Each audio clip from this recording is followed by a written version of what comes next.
This morning, I'd like to trace the remarkable history of coffee, a drink that has shaped economies, cultures, and even, some would argue, the flow of ideas. Let's start with what coffee actually is. What we call a coffee bean is not really a bean at all, it's the seed of a fruit produced by a small shrub. The fruits are picked, the seeds removed, dried, and then roasted to produce the beans we recognize.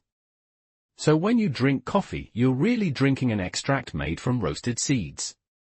Now, the origins of coffee are wrapped in legend. The most famous story tells of a goat herder who noticed that his goats became unusually lively after eating the berries of a certain plant, and, curious, tried them himself. Whether or not that's true, it captures the discovery of coffee's stimulating effect. What we do know is that coffee was first deliberately grown, or cultivated, in the region of Ethiopia, before spreading north and across the wider world. As coffee spread, it gave rise to a remarkable institution, the coffee house. These became far more than places to drink.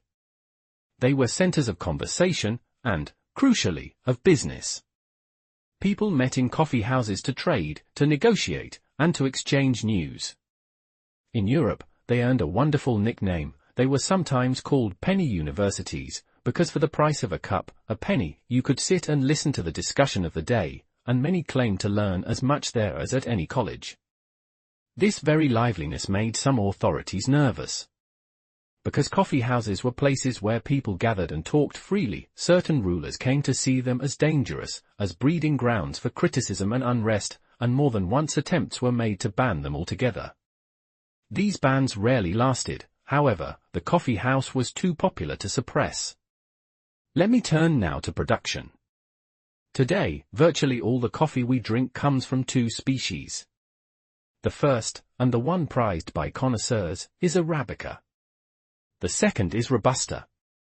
Of the two, Arabica is generally regarded as having the finer flavor, though it's also more delicate and harder to grow. Robusta, as the name hints, is hardier and contains more caffeine, but its taste is considered less refined. Where does coffee grow? It needs warmth, so it's confined to tropical and subtropical regions, but, interestingly, the best Arabica grows not in the hottest lowlands but at high altitude, on cool mountain slopes, where the beans mature slowly and develop more complex flavors.